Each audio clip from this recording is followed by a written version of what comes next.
Senador de São Paulo, João Dória, e também outras tratativas. E a gente conversa agora com o senador Eduardo Girão, do Podemos, do Ceará, para a gente tirar todas essas dúvidas. Vamos falar de política a partir de agora, porque o mundo político pode ser um sábado completamente conturbado.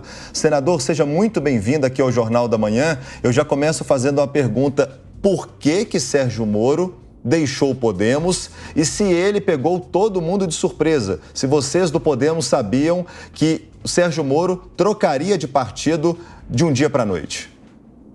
Paz e bem, Maicon, paz e bem, Carlina. Um grande abraço a todos os telespectadores aí da Jovem Pan. Eu queria, em primeiro lugar, dizer que Sérgio Moro é um homem decente, um homem correto, né? Que o Brasil deve muita gratidão a esse cidadão que mostrou, junto com a força-tarefa, que é possível a gente acreditar na justiça para todos.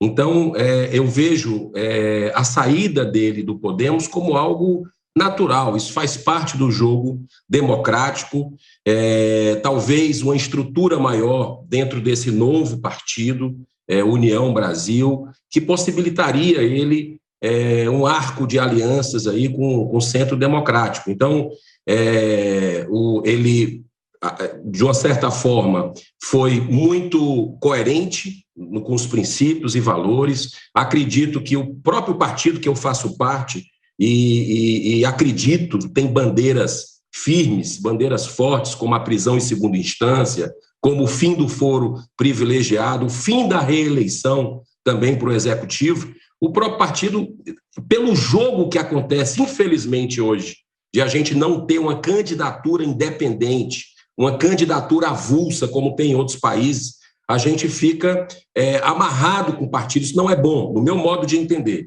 E fica para você conseguir tempo de TV, para você conseguir fundo eleitoral, que eu também sou contra. O que é que acontece? Você acaba efetivamente tendo que se ligar a um partido político, e o partido só quer saber de deputado federal. Essa é a grande realidade, né? A maioria dos partidos hoje só pensam em deputado federal, em fazer conseguir uma estrutura para ter candidatos a deputado federal. Então, isso atrapalhou, eu acredito, as perspectivas do ministro Sérgio Moro com relação à campanha presidencial. Espero que ele seja muito feliz no local que ele está, agora a União Brasil, no partido, embora eu esteja muito reticente, não creio que ele possa ser candidato a presidente da República. Infelizmente, acredito que o caminho dele vai ter que ser ou candidato a vice-presidente ou ao Senado, já que ele mesmo descartou ser candidato a deputado federal. Senador, mas vamos começar do começo. A população está querendo saber por que Sérgio Moro deixou o Podemos. Qual que foi o motivo? Porque a Renata Abreu disse que só soube da filiação dele à União Brasil pela imprensa. A opinião pública, os jornalistas, todo mundo quer saber qual que foi o motivo real do Sérgio Moro deixar o Podemos e partir para a União Brasil. A União Brasil fez uma proposta muito mais vantajosa, o Podemos não fez a proposta tão vantajosa, não cumpriu com o combinado. Nos bastidores, todo mundo sabe o que aconteceu, mas aos olhos da opinião pública, por que o Sérgio Moro saiu da legenda numa calada da noite para o dia? Eu não diria isso, porque teve uma reunião, Maicon, no domingo passado, no Paraná, onde nós tivemos eu não tive presente nessa reunião, mas outros colegas senadores estiveram, a própria Renata Abreu esteve, me parece que foi na casa do próprio ministro Moro, que estava com a sua esposa. Então, eu acho que talvez algum tipo de sinalização pode ter já havido. Agora, eu venho participando desse processo presidencial junto ao Podemos, né? Inclusive recebemos o ministro Moro lá no Ceará, e a gente percebe que o foco, isso não é apenas do Podemos, eu acho que é da maioria, não sei como é no União Brasil, né? Eu não posso dizer, mas dentro do Podemos, o grande foco é fazer bancada federal, né? Porque, infelizmente, o sistema nós precisamos de uma reforma política no Brasil. né? Dentre algumas coisas, por que o peso de deputado federal para ter fundo partidário, para ter tempo de TV, é apenas esse critério, deputado federal. Então, eu acredito que, de alguma forma, não foi dado a prioridade, né, da questão da importância de uma campanha presidencial nesse momento. Embora que a Renata tenha dito, e eu sou testemunha disso, que, olha, depois de passar essa fase de filiação, que é agora, né, termina hoje, a gente vai cair em campo na questão presidencial. Talvez a União Brasil tenha sinalizado um apoio maior para ele, enfim, e a gente tem que respeitar a decisão e compreender a decisão do ex-ministro Moro. Bom, senador, o senhor demonstrava ser um entusiasta da candidatura de Sérgio Moro pelo Podemos à presidência, né? Dava muito apoio ao ex-juiz Sérgio Moro. E agora? E a sigla agora vai se movimentar de alguma forma para tentar disputar a terceira via? Já existe aí alguma opção pelo Podemos? Olha, eu continuo acreditando, Kalina, eu te agradeço por essa pergunta, porque eu acho que a gente tem que dar uma alternativa para o povo brasileiro, né?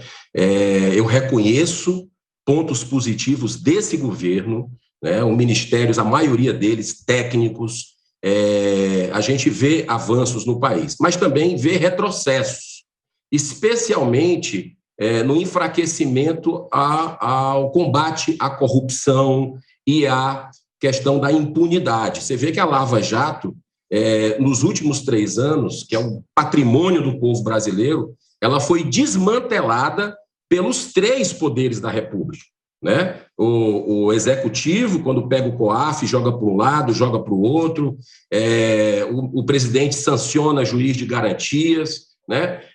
E também o legislativo, que eu faço parte, aí sim, na calada da noite, aprovando a lei de abuso de autoridade, e principalmente o Supremo Tribunal Federal, que com essas decisões esdrúxulas aí, de segunda instância, de uma hora a favor, outra hora é contra, e tantas outras liberando réus aí, dando um péssimo exemplo para a população brasileira de impunidade. Então, eu vejo que o Podemos tem quadros muito bons, né?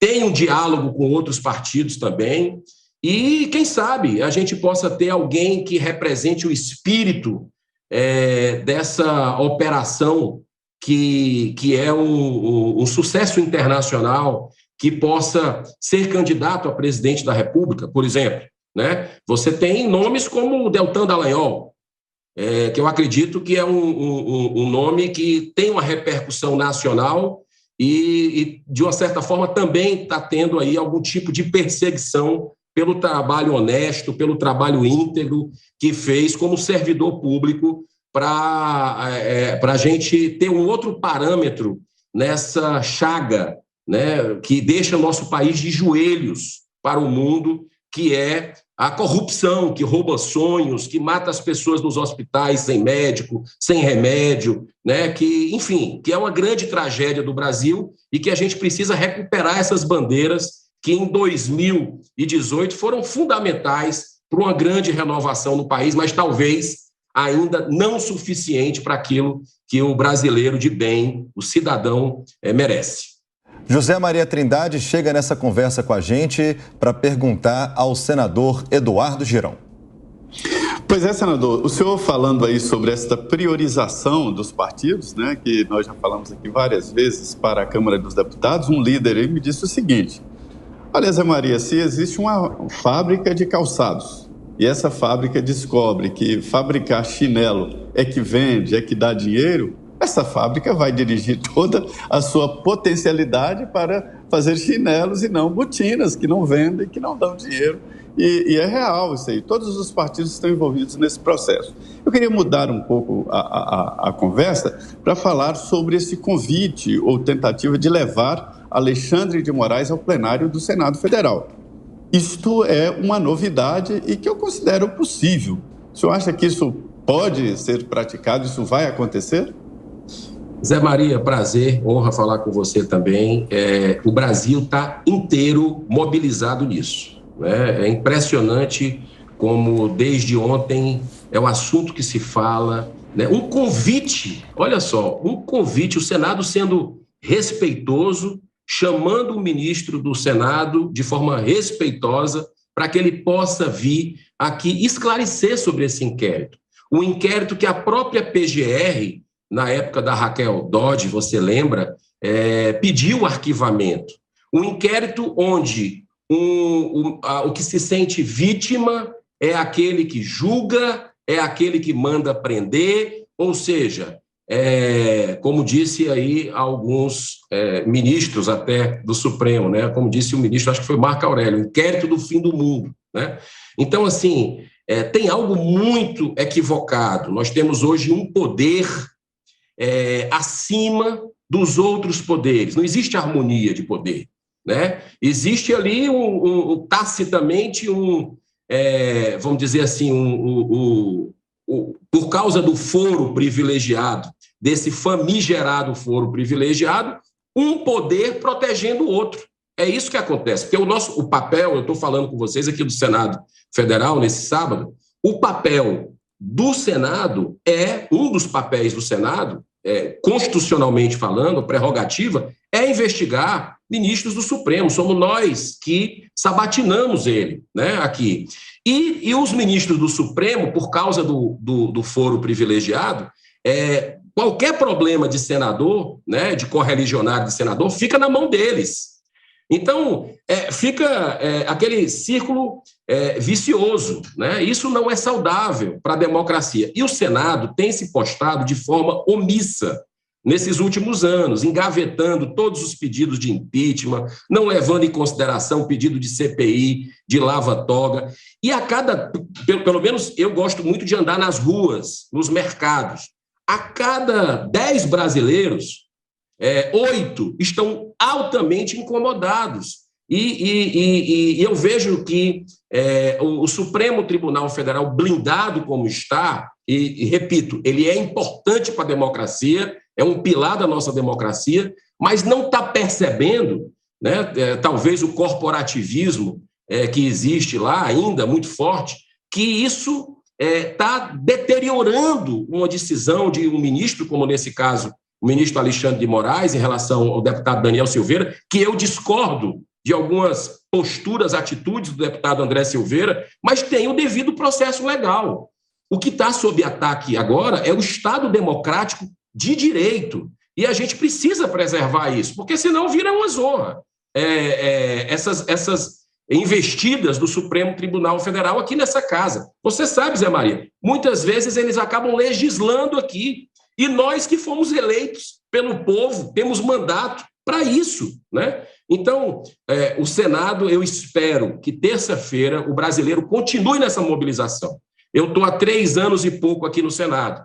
Nunca tinha sido candidato a nada, politicamente falando. E eu digo para você, se tem uma coisa que político respeita, eu já aprendi aqui, né? Respeita é um povo organizado que sabe se manifestar de forma pacífica, de forma respeitosa, e o povo brasileiro está fazendo isso nas redes sociais e deve continuar fazendo.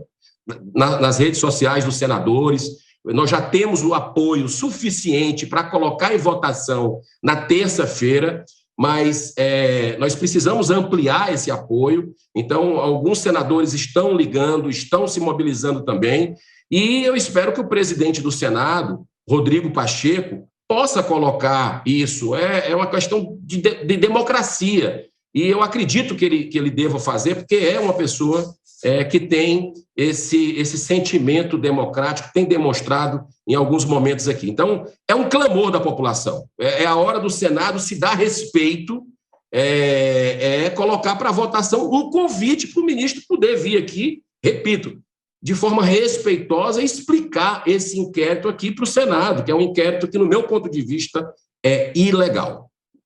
Senador Eduardo Girão, a imagem do ex-juiz Sérgio Moro saiu completamente arranhada do Podemos, já que o senhor é simpatizante dele, mas outros colegas de partido não são. E a gente vê também que o podemos dizer que teve um prejuízo praticamente incalculável com relação ao Sérgio Moro, está estimando em 2 milhões entre viagens, a candidatura dele à presidência da República. Foi um prejuízo em tanto para o partido?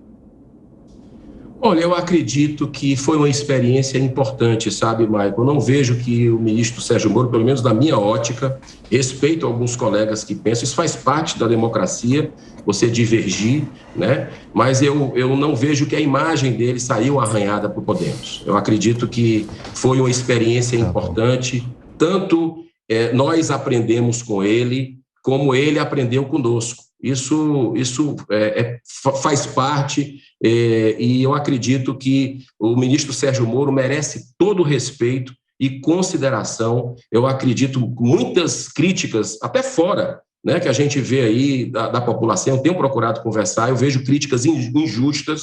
A gente precisa ter um sentimento de gratidão porque pelo que esse cidadão, junto com outros servidores públicos, fizeram. Então, eu vejo o ministro Sérgio Moro como um idealista, que saiu de uma posição que ele estava como magistrado, foi para o ministério com o objetivo de evitar o que aconteceu na Itália, na Operação Mãos Limpas, que ele estudou esse assunto. Então, ele sabia que o crime iria reagir, que o sistema iria reagir destruindo avanços no combate à corrupção. E ele foi para o Ministério com esse objetivo. Quando ele viu o pacote anticrime não tendo apoio necessário do próprio governo, por exemplo, a Lava Jato está sendo desconstruída também, de uma certa forma, com as digitais do próprio governo, eu acredito que isso, a gente não sabe o sapato, quem sabe é ele, o sapato que ele estava